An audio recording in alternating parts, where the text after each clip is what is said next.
how are you? My name is Munyua. I am a nurse practitioner. My topic today will be on suicidal thoughts.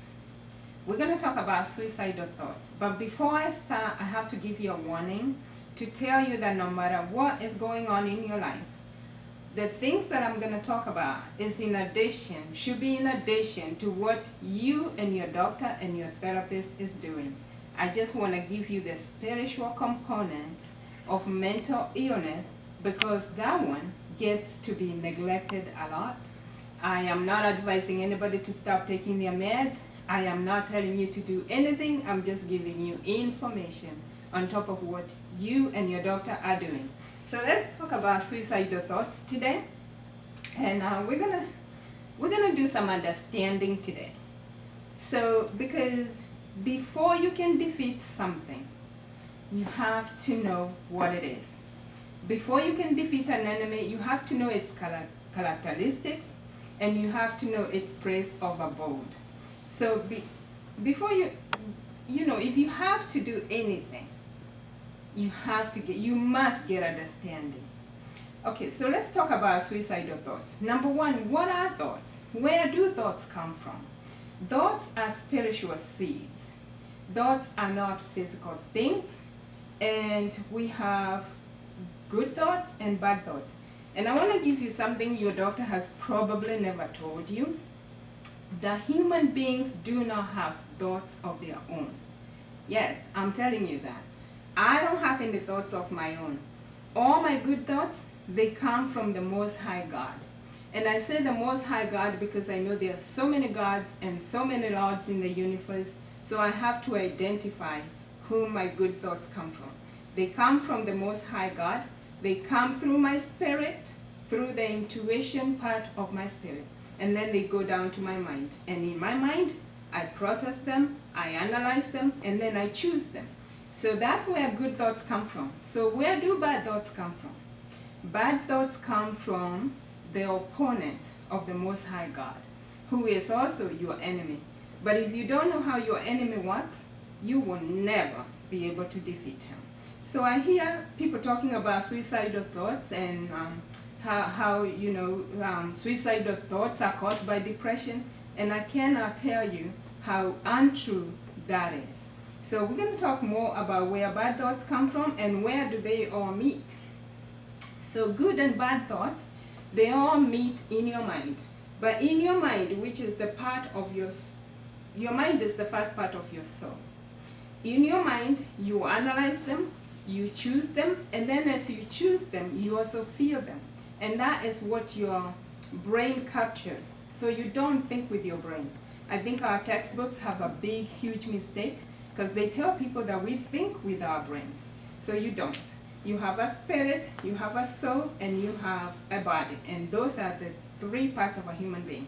Now this whole universe is wired for love. The whole universe is wired for love. Your whole being, which is your spirit, your soul, and your body, is also wired for love.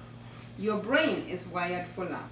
Your whole neurobiology, your whole biology, your whole body is wired for love. So when stuff happens that is not love, you can feel it.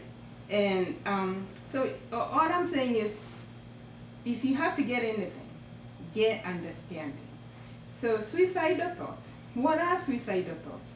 Suicidal thoughts are not good thoughts. Suicide means something that wants to kill you. You having ideas about killing yourself. So they're self-destructive thoughts. And just like I told you, bad thoughts come from the opponent of God. And he figured a way. However he did this, he got a secret code to be able to access our minds, but at the same time, we have our willpower, which is the magic word. We can choose. We can choose our thoughts. So we can choose good thoughts from bad thoughts, and we have that ability to be able to do that. There is that duality of a human being. Because we have good thoughts and bad thoughts, there is no human being in the world that can be holy. No human being in the world can be holy. So even if you try to be righteous or whatever, you can never be holy. All you have to do every single day is to repent. Because sometimes, when you're stressed, when you're in a hurry, you might choose bad thoughts. But suicidal thoughts, when you're having suicidal thoughts, you should be able to tell. So that should not come to you as an accident. So I just wanted to tell you the small microcosm of the universe, the small part of the universe that reflects the large universe. So let me show you how that looks like. So in order to show how a human being looks like, and this will help me explain how the universe also looks like, this is the small microcosm of how the universe looks like.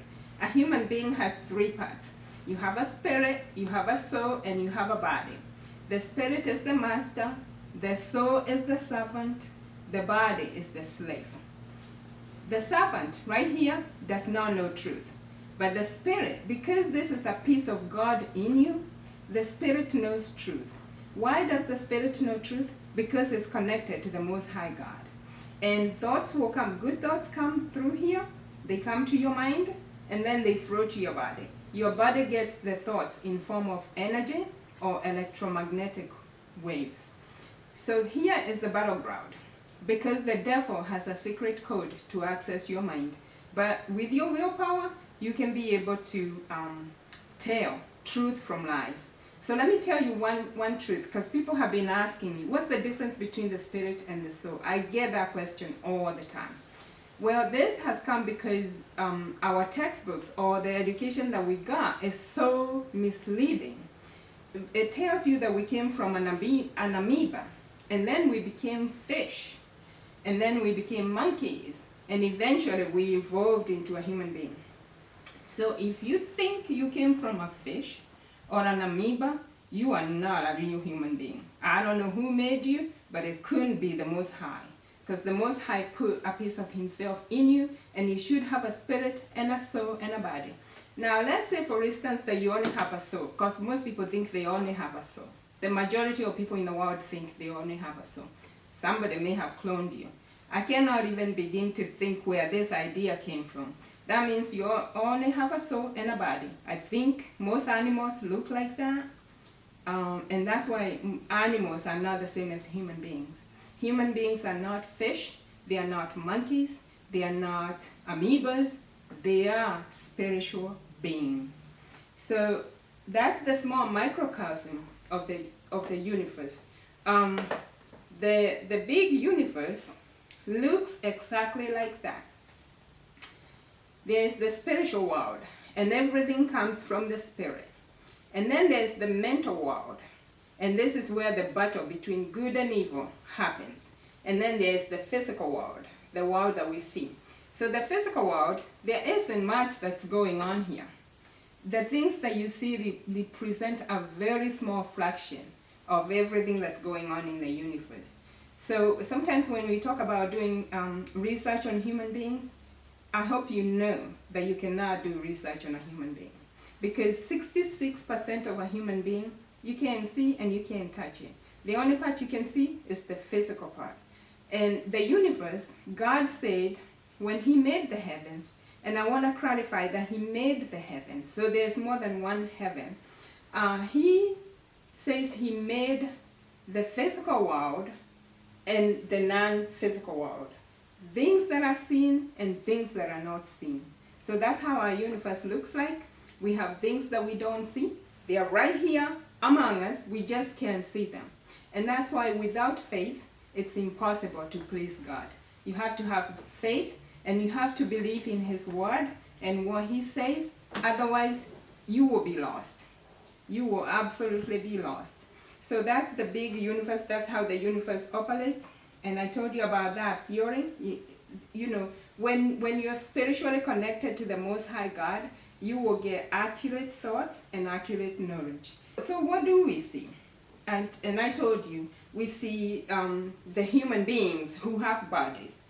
And we also see the animals. We also see the trees. We see the plants. We see the flowers. But among that, there is another spiritual world still within us that we don't see. And what makes that world? Let's see.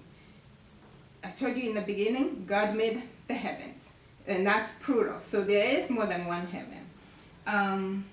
With that, I also want to tell you something that Paul, the apostle of Christ, said. He talked in 2 Corinthians chapter 12, verse 2. He talked about he knew a man who had gone to the third heaven. So what does that tell us? If there is a third heaven, there is also a second heaven, and there is a first heaven. Now the way I understand it is the first heaven is this physical world that we are in.